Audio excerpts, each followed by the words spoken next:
And we are live with our 42nd installment of Nansen Office Hours. 42 is the answer to the ultimate question of life, the universe, and everything. Alex, what questions are we answering today? Oh, that's a hard meta question. I don't know. I guess we'll find out. I'm a bit jet lagged, Yes. having spent 27 hours in transit, or maybe 30 hours coming back from New York, where I was hanging out with you, and now we're on opposite sides of the globe once again. Yeah, today is a sleepy episode. It's 6 a.m. here for me as well. Oh. So we're both just rubbing ourselves on sleep, but the alpha must be leaked.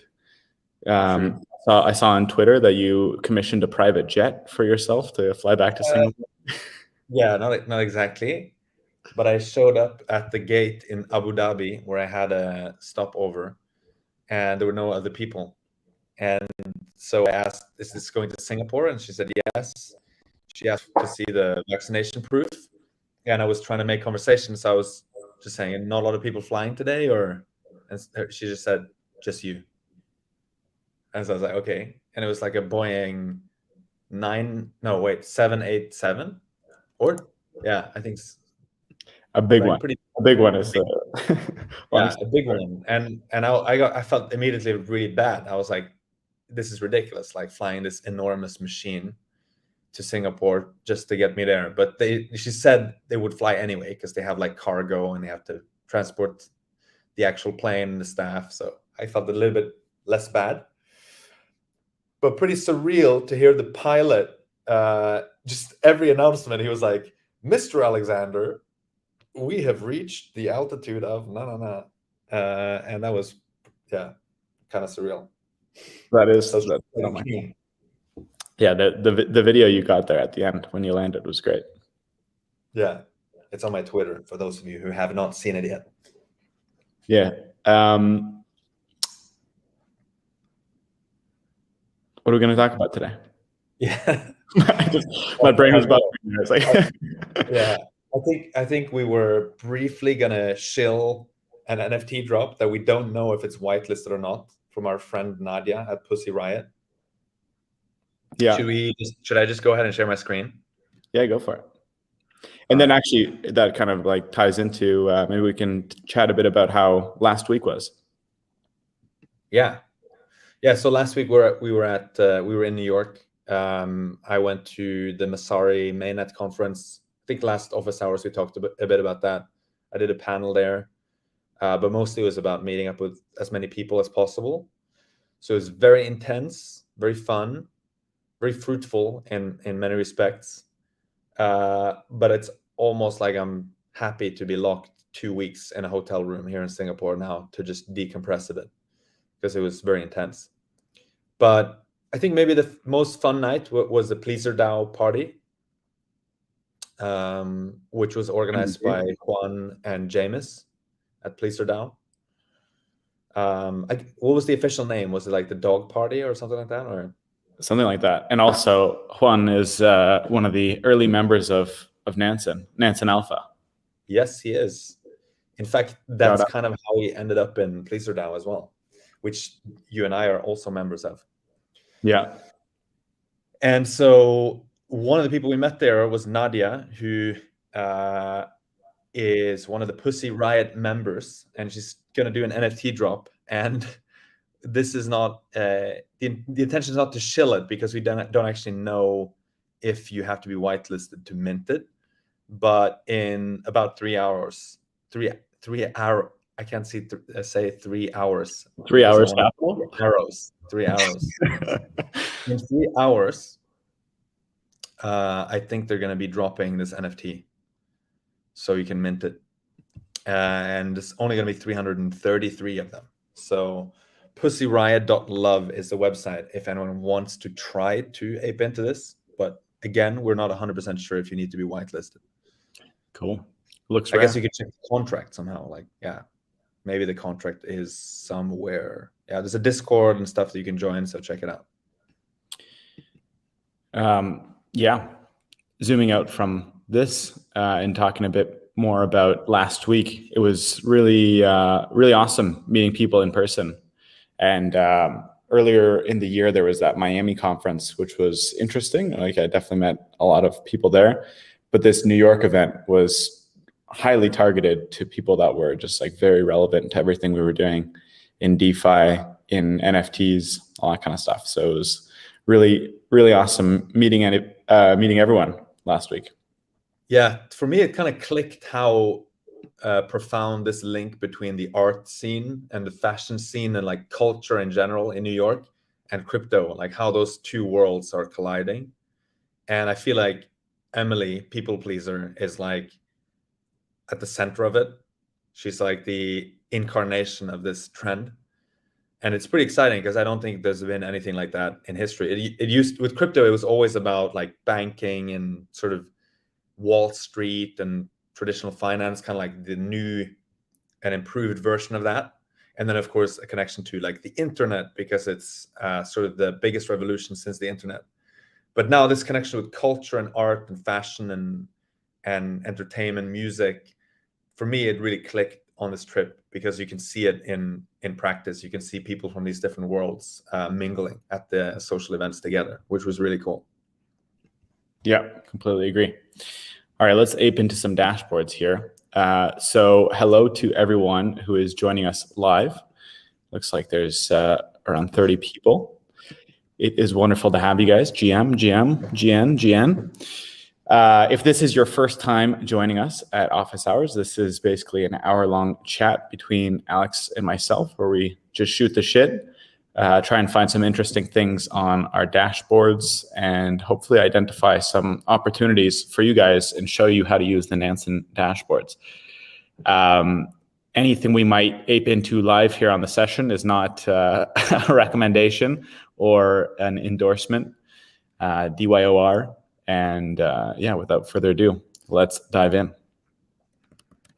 All right. So I think the first thing that popped up here, visually at least, on the homepage was this like CafeSwap under hot contracts. So maybe that's something we could look at a bit more closely. If I click on hot contracts, I will be taken to the hot contracts page where the Polygon network has been pre-selected up here to the right. And it's going to show a bunch of contracts that have the most inflow of capital into them in the last hour by default. Could also be in the last, sorted by this one here. And so the one that stood out to me that I personally have not seen before is this CafeSwap. So maybe that's one we can drill it down into. But before we do that, you can now right-click. Oh, damn. There we go. Right-click. And you can get a selection of different things you want to do with this row. So you can still click it like that, and it's going to take you to kind of the default view, in this case, the wallet profiler. But you can now right-click on stuff in these dashboards, and we've tried to be intelligent about which links we use. So wallet profiler, it could be token god mode for different tokens, and so on and so forth. So that's pretty cool, and I think it's quite useful for navigating these different dashboards and drilling down different rabbit holes. That is right. I hadn't seen that before. Is that for is that pushed live for everyone right now, or is that still? It should be live for everyone. Yeah. So awesome. People can start using it. But I clicked through on this one, and you can see wrapped Ether and USDC liquidity pool. If I click on USDC, just had to almost sneeze there. If I go on USDC, oh, actually this is a good example maybe, because here, that's cool. I thought this was going to take me to the wallet profile for token, but it took me to token god mode. But I can just right-click now and select, I want to see this wallet, but for USDC. So I click on that, and now this is going to open up the right view on the right network as well, where I can see USDC, the USDC view for this wallet, because I'm curious who's been depositing and where's the money coming from. Looks like there's money coming from QuickSwap CafeSwap, JetSwap, SushiSwap, DFIN, Balancer, lots of other DEXs actually. You see some smart LPs aping in. Interesting. Actually, looks like this is the same one, and then this is a different one, right? And so you can also drill down on incoming addresses, and we would see in aggregate how much these guys have been depositing into this pool. So why might all of this matter if someone is looking for opportunities, or if they're looking to analyze analyze this pool? I'm glad you asked. So the thinking is that you often want to follow the smart money. You want to see, there's a reason why this smart liquidity provider put money into this pool, perhaps. And so this is a good way to kind of surface activities that you might want to pay attention to on the blockchain. So to, pull us back up out of the rabbit hole, we started at hot contracts. We clicked through on one of these addresses that has a lot of money coming into it, including some money from a smart money address over here.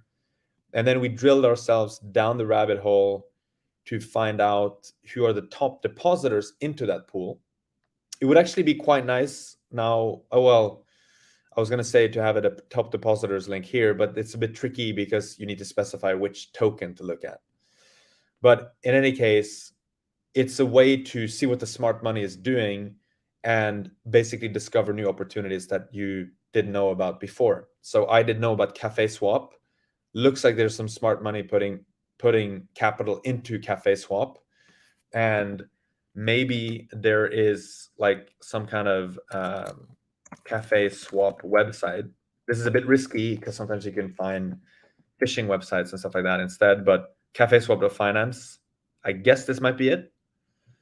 And so this might show us how much APR you have on these different pools. So is there a USDC one, for example? This one looks like it's on Binance, though, not on Polygon. Oh, yeah. True. What if I click here? Polygon. Oh. There you go. The launch of CafeSwap on Polygon has been a tremendous success. This was posted 5 hours ago. So it's pretty fresh. Maybe pools or farms. Here we go. I guess it's some of these, right? Mm-hmm. So we were looking at wrapped Ether USDC, this guy. So now we've kind of made the connection here. So top depositors, wrapped ETH USDC liquidity pool, and then we found it here. Although it looks like their website is not loading. Is that because I have to connect my wallet? I'm not sure. Yeah, I think so. Yeah, I don't have a wallet on this particular browser. But okay, that's something that people can check out. So it is an example of how you can just look at the data, discover what people are actually doing with their money, and then you figure out which pool we're actually looking at. Yeah, just commenting on this specific opportunity. This is my first time seeing this one, but if I were to guess, in general, in yield farming, a lot of people are looking for low risk opportunities, and staking USDC and wrapped ETH, which is like a very common pair, an extremely liquid pair, is always desirable. So, when you're staking two assets, you can either stake correlated pairs, so they could both be going up, both be going down, or both be staying neutral. And in that case, you're getting very little impermanent loss because there's low price divergence.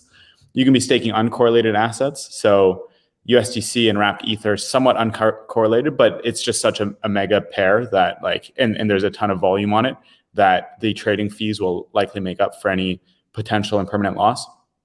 You could also be staking negatively correlated assets, and that's usually things you want to stay away from. That's usually like pool 2 stuff that needs to be highly incentivized with huge rewards. So if you ever find like an uncorrelated or a correlated pair with really high rewards, you usually see a lot of people trying to ape into that. And so that's likely why we saw a lot of inflows into wrapped ETH USDC here. should we maybe even explain like why this thing exists in the first place? Because I think maybe some people don't even know that, especially if they're here to learn about NFTs. It could be interesting. We're talking about CafeSwap, or what do you? I don't even know what you mean there. Sorry? This thing? What do you mean this thing? So why is there like an APR? Like why are we farming this? Like, so effectively CafeSwap, and I don't know anything more than what I'm seeing here, but I'm just gonna draw some conclusions. Probably it's a DEX, so a decentralized exchange, and they want to get as much liquidity as they can as fast as possible, because DEXs want to have liquidity so that people can trade on them and get competitive prices. And so how do you get liquidity to a decentralized exchange? Well, you can say, we're going to reward everyone who provides liquidity. And so what you're doing, if you're kind of aping into this opportunity, is that you're providing, say, wrapped Ether and USDC to CafeSwap as a liquidity provider. Then you're taking the token you get from that, which is kind of like your coupon that says, hey, I'm a liquidity provider, I am owed this much money from the protocol. You take that coupon and put it into another smart contract, and that smart contract will give you these new tokens, P-Brew. That's kind of an unfortunate name. P-Brew tokens that are being paid out basically continuously as you're providing liquidity. So that's why this project is doing this, because they want to incentivize people to provide liquidity to their platform, and they're giving up ownership of the platform to you as a liquidity provider by giving you these tokens. And you can also just choose to sell these tokens. You don't have to hold on to them. But that is effectively kind of the context on like what the hell this thing is in the first place. Yeah, I think that was a good idea to cover that. One other thing to cover potentially is, if you are only into NFTs, why should you care about this? Maybe you don't right now, and that's totally okay. But a lot of what's happening right now in crypto, in DeFi, in NFTs is this new financial system that's emerging. And if at the beginning, when you get into NFTs, maybe you're only caring about collecting them or maybe flipping them and securing the bag, so to speak. But then once that happens, like, what do you do with the assets that you've collected in the crypto space? These are opportunities to, I guess, monetize your stack. Let's say you're sitting on just wrapped ETH and USDC, and it's just sitting in your wallet. What can you do with it to make it more productive? We don't see the APRs here, but I'm guessing it'd be anything north of like 100%. That's not necessarily consistent. Like over the span of a year, you might not be getting 100%, but let's say you're sitting on 10K and you can be making 100%. That would be an extra 10K that you have at the end of the year. I think a lot of people who are farming typically are farming with a lot more, let's say 100K or a mil or more than that. But if you can be monetizing that stack, that's a lot of what is going on here. Yeah, I would also say that this is also extremely confusing if you've never done anything before. So just make sure you understand what you're doing before you put money into anything. Yeah, I mean, we've gone through the same process of being mega confused when people were first pioneering these yield farming schemes. But it is worth learning more about and understanding. And you can think of it as, like, as Daniel was saying, a way to sort of manage your treasury a bit better, instead of just having it sit passively in your wallet while you're waiting for the next NFT drop. In the chat, we got a GM, Mr. Alexander. I guess they saw your video on Twitter. Yeah. But Tom Liu also asks, what risks would you consider when depositing in the wrapped ETH USDC pool? And I think that is a fantastic question. And also, maybe we can look at some of the dashboards that we've got to highlight that. Yeah, so there are a few things. I mean, first of all, there's always smart contract risk.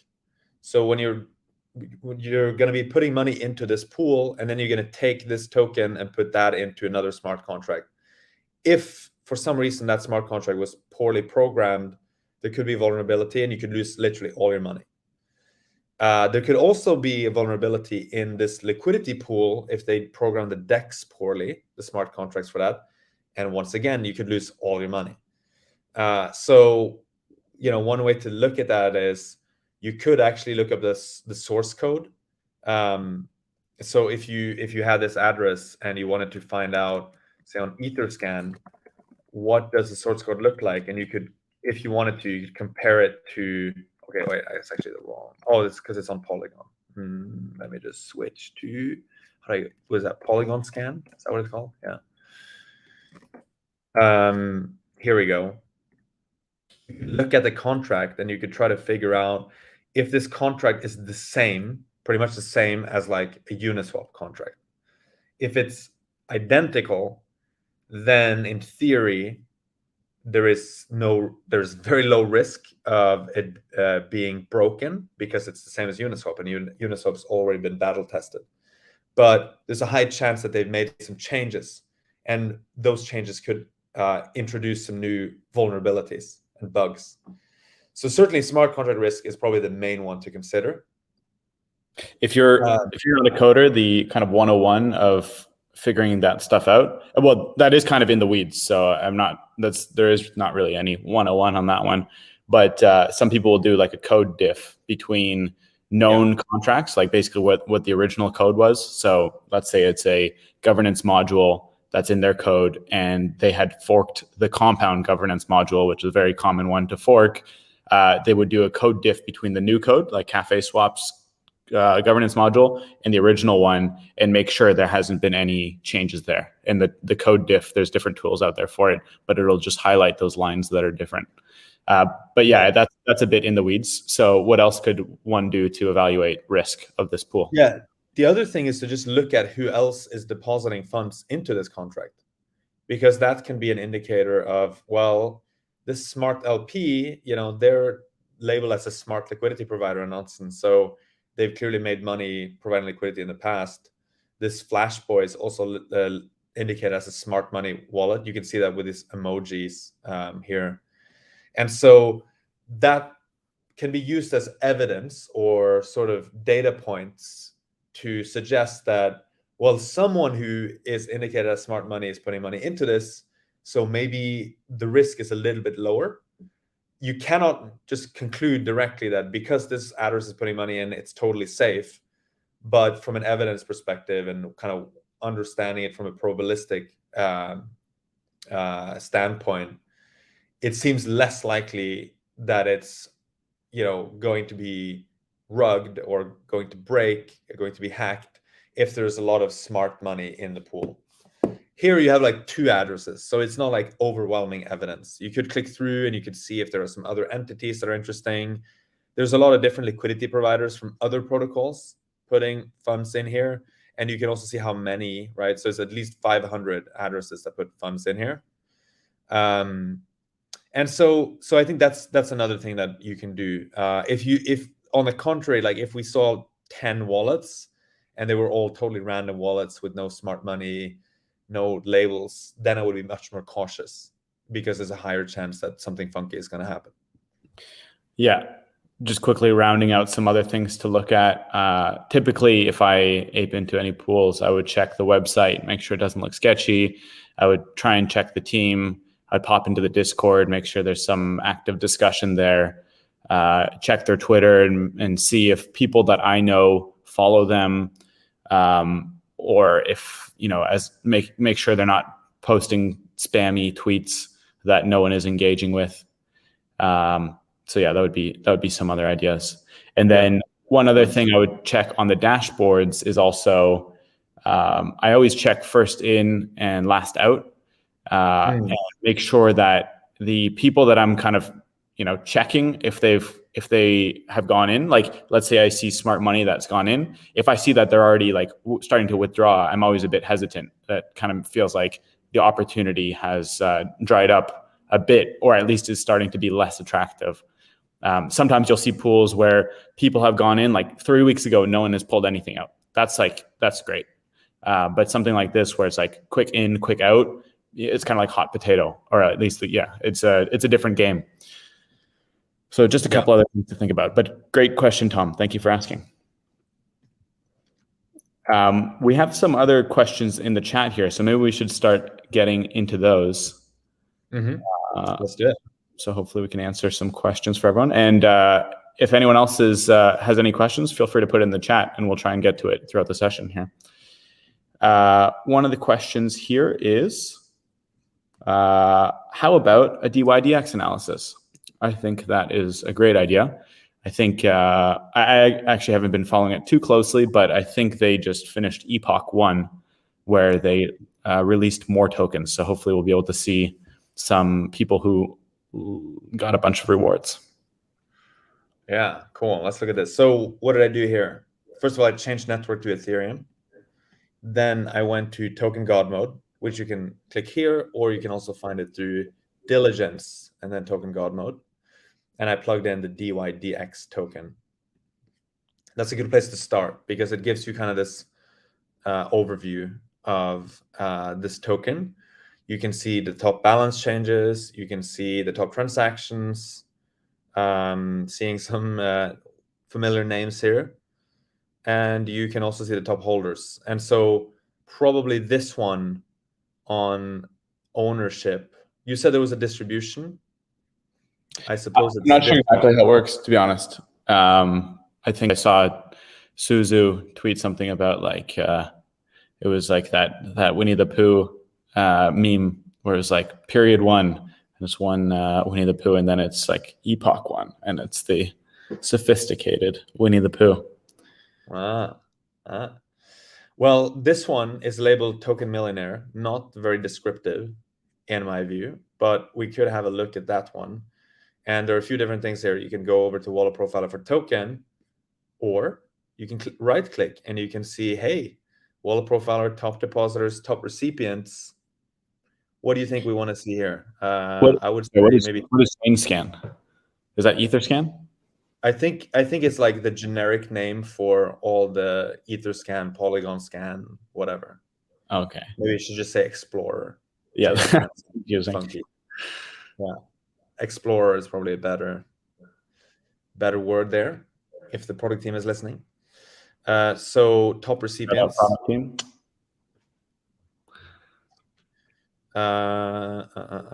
So here's the addresses that have been receiving tokens from this Token Millionaire address. I kind of want to check out the just the standard wallet profiler on it as well, because maybe there are some other labels on it. Okay, high balance, not super descriptive to be honest, but fair enough. You see a lot of other Token Millionaire addresses being labeled here. I think these ones we need to do a little, I don't know if the attribution team is watching, but we probably need to do a better job at labeling these different addresses here, because I imagine we can find some information about either who or what these addresses are if we spend some time on it. But yeah, you can actually see here, right? This looks to me like it's some kind of distribution wallet.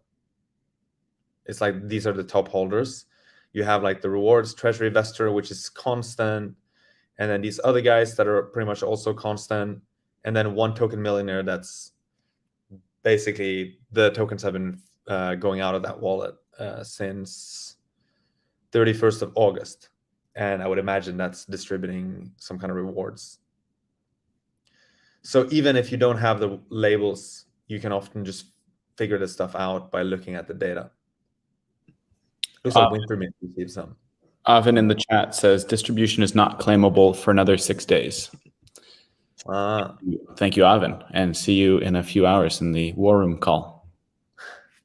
Yeah, so then what is this? Maybe it's distribution to different addresses that are going to distribute to other wallets. I'm not sure.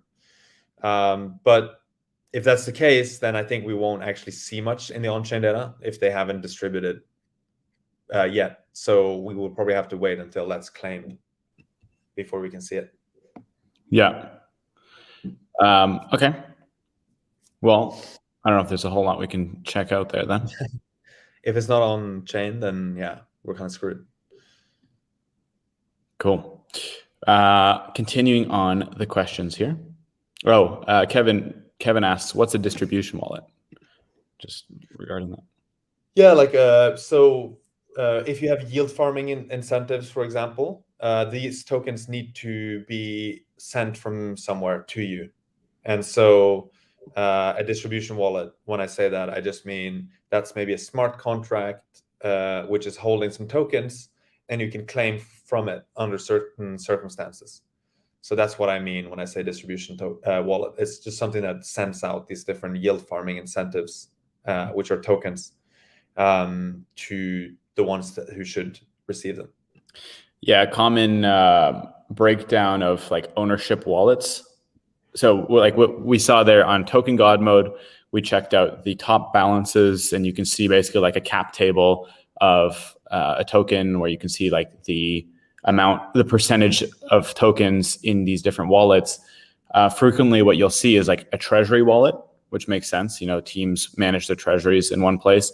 Then typically also at the top of this list, you'll see things like liquidity pools, either on Uniswap or SushiSwap or other places. And then you'll also see, if they did an airdrop, distribution wallets. And then, you know, sometimes you'll see like multi-sigs or other things like that. In some lower cap coins, you'll frequently see individual whales that have a large amount of the token supply. So yeah, I mean, it's just, there's different types of wallets, and it just keeps things organized. By the way, I just saw that you can see DYDX here as one of the tokens where you've had an increment in the smart money balance in the last 24 hours. That's good to know. There's another thing, RSPT. I'm not sure what that is. RESPCT. What's that? I don't know. I don't know if we should look at that. I know what it means to me. Huh? Find out what it means to me. Okay. I don't know if the viewers know this. I'm going to give a little Alex alpha leak. Alex used to be in a band. Can I put out a bounty to see if anyone can find you? Yeah. Go ahead. All right. Although it's not just one band, several bands. But I think there's only one on YouTube, or maybe two. Huh. That would be amazing if someone found that and tweeted it out. Indeed. What is this? I'm curious. I don't know what this is. RSPT is like the third largest increment, probably because of this Flash Boy. Huh. This is this Flash Boy who owns 24% of it. Sounds well distributed. Okay. I mean, yeah. One of many things I did not know about. Oh, Rari Capital. Oh, well, that Flash Boy might be, well, I guess it's not. We would see it though. But the whale? Yeah, no, it might be one of their other wallets though. Who knows? Okay. Well, that's something that someone could look at more closely if they want, I guess. What's happening there? 24%. That's a lot. Daniel Koo asks, did you have long hair, Mr. Alexander? I did, actually. Not super long, but quite long. All right. So he's on to me. He's on to me. Yes. We're starting to understand the vibe of a young Mr. Alexander. All right, continuing along with the questions here. M1 Kane asks, does Nansen have an API that can be used to bring some of the dashboard data into another app? We have an institutional API, and we're starting with that. We don't have like a product API that's available as of now. But if there are certain data points you want to query, definitely go to feedback.nansen.ai and say that you want to see this, and then perhaps something we could ship. But for now, we are focusing on building out the institutional API, and then perhaps we'll roll out a product API more broadly later. Cool. Next question, can we filter transactions on NFT Paradise wherein we can see if those transactions compose of more buying, selling, listing, etc.? And that question is from J. Carl. Well, maybe we can look at an example. So what should we look at? Multiverse. Let's do it.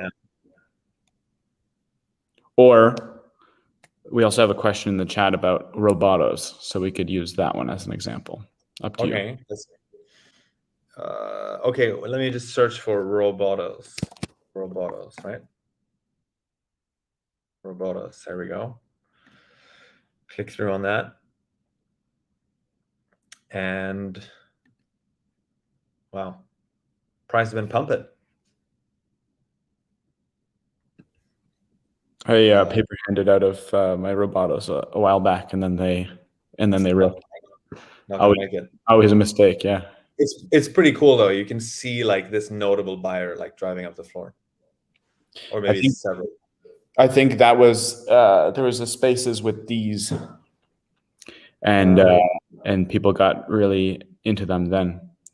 That is an easy alpha leak. If anyone is not on Twitter, obviously Twitter is a critical location to be, I guess, paying attention to everything that's going on in this market. But Deez also does regular spaces on Twitter, which is like these kind of group discussions, and there's always interesting stuff leaked there. It's kind of like these office hours, not visual, but good people talking on there. Nice. So the question was, how do you like filter specific types of transactions? Was it? Yeah, I guess so. The transaction types were, so can we filter transactions on NFT Paradise wherein we can see if those transactions compose of more buying, selling, listing, etc. So I guess the idea is like when you're seeing volume on NFT Paradise, is that buying or selling or listing? Every buy is a sell, right? Yeah. From the perspective, but I guess it's more like if someone is like or buying an already existed listing, or if someone is accepting a bid on it. I think that's definitely something we should be tracking. If sales are more people buying up, like buying up the floor, or people selling into the bids, that's actually a really important indicator. But it's also an important indicator of just general market direction. If in any given day there's more asks that are eaten up, like people buying something versus bids taken, it gives you a direction of the market. Yeah, I think that's a good idea. It would be nice if this kind of bar was like split between those two things, right? Yeah. Just talking about Robotos here, because earlier in the chat, the test says, can you guys have a look at Robotos NFT? The floor has been rising constantly. Yeah, just a couple things to point out here. You see a few days where there's just notable spikes. That's probably someone talking about it and bringing it to the attention of a lot of people. I would say it's worth noting that the volume does die down pretty quickly afterwards.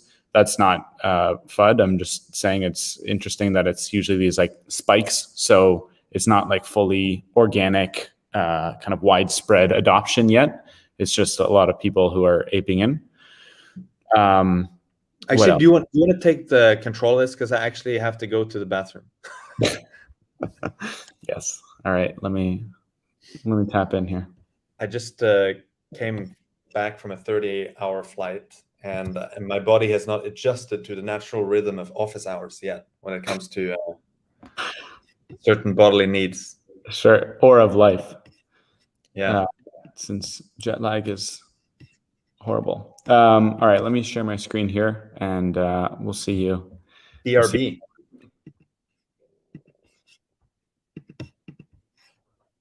Bear with me, folks. All right, I'm hoping you can see my screen here. Okay, hopping into NFT Paradise and finding Robotos. Boom. Well, one thing is the volume isn't huge here.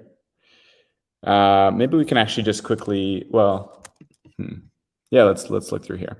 So the price range this is something that is worth checking out, is the average price here. So you can see, like, for a while, the average price, the average price has hovered in the last month between 0.19 to now being 1.34.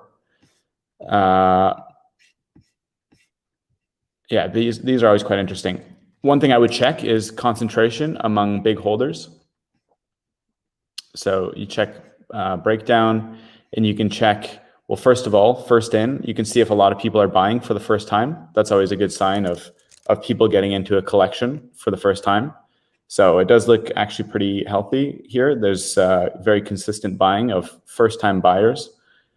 Some people are aping, 12 at a time, but that when a first-time buyer comes in, usually it's buying up the floor. A lot of people will be buying the floor pieces just to get exposure to a collection, as opposed to like the top tier pieces or even the mid-tier pieces. So this is probably why the floor has been getting eaten up.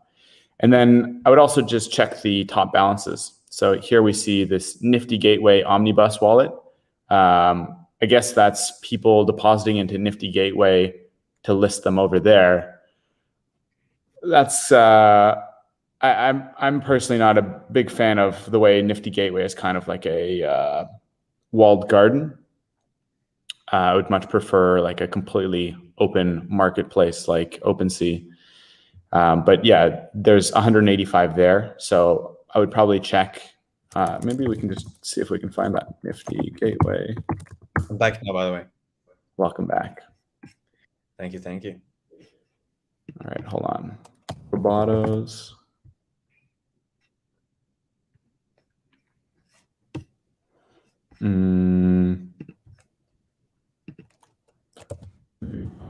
Stanley.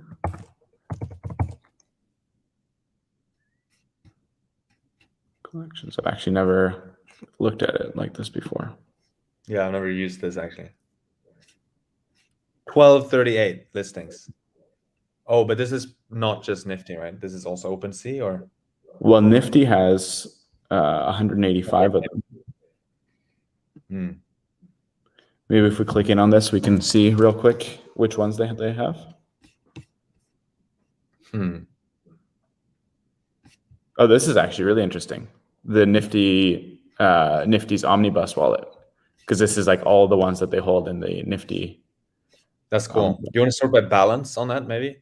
Well, we can do that in a sec. I was also just thinking we can check out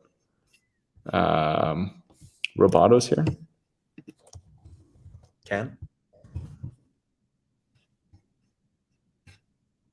Will this show me liquidity risk? Okay, actually, I haven't talked to Paul about how that works. I'd love to understand a bit more. That was shipped while we were in New York.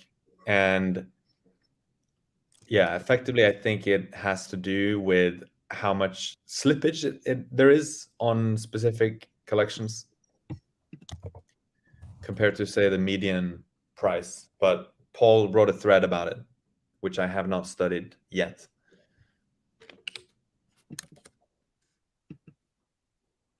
Okay. I'm just poking around here. I'm not necessarily finding anything crazy, but we do see things like 3261 on Nifty on the Omnibus wallet, and just checking here if we can find that one.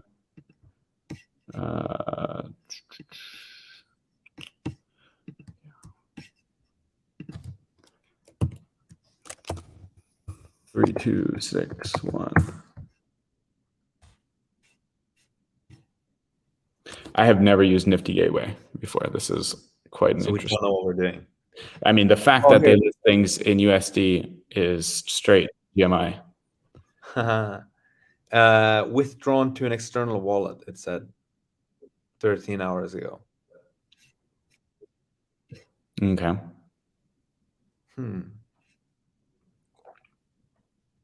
Oh, maybe.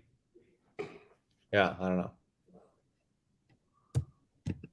Can we sort of like find out what transaction that corresponds to? Well, maybe it's a bit too annoying. Yeah. Anyways, this is our very first exploration of Nifty Gateway. But just going back to what we were talking about before, so coming back to the top of the rabbit hole, we came into NFT paradise, clicked in on Robotos. We're right now checking out the breakdown of top holders, top balances. So here you also see this rare NFT collector has a ton. They have 156. In fact, a lot of these people have a lot. And if I were to guess, it's likely because the floor was really suppressed for a long time. As I mentioned, I kind of paper handed the bottom. And so a lot of people were just offloading around like, I don't know, 0.1 to 0.2 ETH. So it gave a lot of people a big opportunity to collect a lot. If I were getting in on Robotos now, I would actually be a little concerned over the concentration among these top holders. I mean, it's not a terrible thing, but in a collection of 10,000, let's see how many unique holders there are. We can come check out the hodlers chart. Actually, that's not terrible. Around 4,827. Yeah, that's not bad actually. 70%. That's pretty much the gold standard Pudgy and Bored Ape levels. Well, there you go. Actually, I take back what I said then. Yeah, cool. Well, anyways, you guys can poke around on this on your own, but if one was the MultiverseVM one as well, I think that was a pretty new one that some people have been shilling on Twitter. MultiverseVM, Multiverse GM. Sorry, bad joke. So you see the mint bar there, right? Yeah. Let's see what else we see. Notable buyers. Okay, I mean, this one is interesting. It's not great that the trend line is going downwards here. However, maybe it is good if you're looking for an optimal entry point. It's actually not always terrible if the prices go down, as we saw with Robotos here. For a while, if you were to just look at this point in time in isolation, you would also see a very similar price trend as this, given this has only been around for a very short period of time. So it's not always terrible. Like, things can come back. Things that I would probably check out here would be checking out these big sales. So if we click in, it's only 2 ETH though, right? Yeah, only 2 ETH. So, but yeah, I guess it's if you compare it to like what the floor price is, which how many pieces are in this collection? Can you scroll up a bit? It should say 8K. Okay. All right, I want to click in on OpenSea. I'm a little nervous about doxing my wallet here. Can I pass you back the? I can take over. You dive in. Window. Okay, let's see. Let me close some of this stuff. Can you see my screen? Yeah. Nice. Where were we? We were looking at individual transactions, and you click through on these guys, right? Yeah. I'd like to just see what the attributes are that people are buying, if they're one of ones or whatever. So to do that, we get this NFT item profiler view, and we can just click on OpenSea on these links to inspect them in OpenSea. Simulation 3692. This is pretty cool. So these are different simulations. Loading simulation 48%. Is this like just a GIF, or is it actually something? They look pretty cool. It's a MultiverseVM, sir. Okay, so let's look at the traits. Zombie. The zombie air transportation war. Neon Universe Alpha. Zombie. Yeah, okay. So that one looks rare. This loading thing is curious. I mean, that's surely just like an animation, right? Or like a GIF. Or... loaded. Yeah, but okay. Okay, I don't know. Is it just a GIF, or I guess we could find out somehow. How far down this rabbit hole do we want to go? We can look at the contract and we can maybe find the token URI. So if I take, what was this? 3692. What exactly is the information we get? So this is the API. So what I did now quickly, I just grabbed the token, the NFT contract address, plugged it into Etherscan, went to contract, read contract, and then token URI. I input the ID, and this now generates this API endpoint where this is where, oh, okay. So it actually downloads something. Not sure I want to, oh, okay. What did it download? Should be just showing it. You just got a keylogger. GG. I got what? A keylogger. Yeah. A little it's because I'm on a different laptop. I don't even have like Sublime for formatting the JSON here, so that's pretty not gonna make it. Maybe you can delete that API dot, and then we can check it out on the website. See if it loads up there. Just go to the normal website and see if we can interact. Oh, you mean like this? Yeah. Damn. Okay. No, I think this is. Oh yeah, no, it is actually that token. You're right. I have to connect to it, whatever. Okay. What I wanted to check is just if it's just a GIF or like it's this thing here, I guess. Decentralized interactive URL. So can I just plug this like that? And so I can actually play around with the simulation.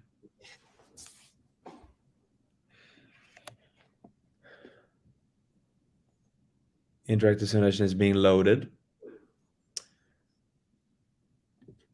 Oh yeah, you can interact with it. That's pretty cool. Dope. Yeah, that is very dope. Can you scroll in and out? Like to zoom?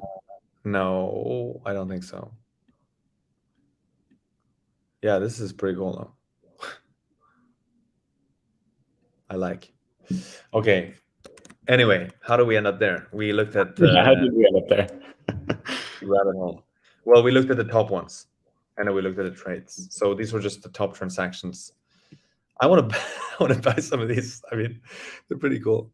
But I don't know what you can do. Advice. NFA. Sorry? For the viewer. Yeah. I said not financial advice. Might go to zero. Who knows? 0.13. So what's the floor price then?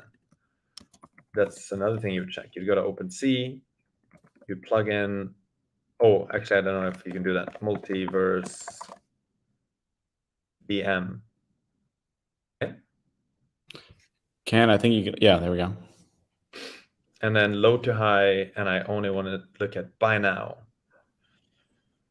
This one can be bought for 0.135. Maybe they're not as hot because they are kind of weird on OpenSea. I mean, they actually render quite nicely, but yeah, it's not a common. This is why I like NFTs, by the way, because it's like it's not. You do see a lot of copy paste stuff where people just try to make something that looks exactly like Bored Apes, but it's another animal, and then you see really different things like this. It just feels like an infinitely large design space. Yeah. I mean, absolutely. And like when you think about something like this, it's really just like it's pre-rendered, or it's like captured in this animation. But in the future, you could have these collections where they're actually like games in and of themselves. Like right now, we're still in the early days. This is like small, but one day that could be huge, and you could have people who own these. Like, what if each of these was like a game in and of itself? Like a massive game. Yeah, it is funny because it's kind of like we're still like very much selling concepts, right? Like I don't know what you can do with these multiverse VMs. Actually, maybe I shouldn't comment on it, because maybe you can do a lot of stuff with them. I have no idea. But if you think about loot, that was like purely a concept, right? And so it is curious how we are still at the stage of selling concepts mostly. Yeah. Okay. Stan in the chat asks why he doesn't have filters on NFT Paradise. He says he has a VIP account but doesn't have filters. And then that sounds like a bug on our side. So just like comment in the help channel in Discord, or send a message or send an email to support@nansen.ai, and we will fix it right away. Cool. What else? So I wanted to just look at who's actually owning multiverse VMs. Okay. Because I noticed the other day that this guy, Smart Money, NOP.eth, also known as MEVcollector.eth, who maybe is watching this, I don't know. I feel like we should be highlighting the MEVcollector.eth address. Yeah, the reason this is being highlighted is because it's a shorter ENS name, and so it's kind of assumed to be more rare or more special. But fair enough. Maybe we could hard code MEV collector here. I think they've earned it. And in the chat here, someone actually asked, Ali asks, Alex, are you MEV collector too? No comment. Are you? That would be some major 3D chess if you were writing these threads about making a ton on Nansen. No comment. They do own 169 of these, and they have not sold any of them, it looks like. We could look at what else they own. What else are they holding? If we sort by balance. Baby Dino Club. I just saw Creature World. Creature World. Damn, it's pretty insane. This wallet is just like such a Chad. I can say this because it's not me. They have a lot of cool collections, and they hold. They've taken gains, but they also own tons of NFTs. That Creature World one is, if it's the one I'm thinking of, I think Shaquille O'Neal just bought a Creature World. Oh, it's kind of like when Mike Tyson bought a cool cat and changed his profile picture to that, and everyone was losing their minds. I want to better understand liquidity velocity and liquidity risk. I think we're too ignorant at the moment to try to talk about it, but we should read up on it and then figure out how to make it useful for people for next time. Agreed. Anything else you want to cover here before we go to some final questions? No, I think we covered. So we were going to look at multiverse briefly, and so maybe one thing we can look at is just number of holders is like it's crossed 2,000. 51% holding one only, so not as good as the 70% we saw earlier. But a lot of the tokens are held by diamond hands, meaning addresses who have never moved any tokens. Of this token, right? But that doesn't mean much of this token. Yeah. So that's kind of reflected here. If you just see the top three,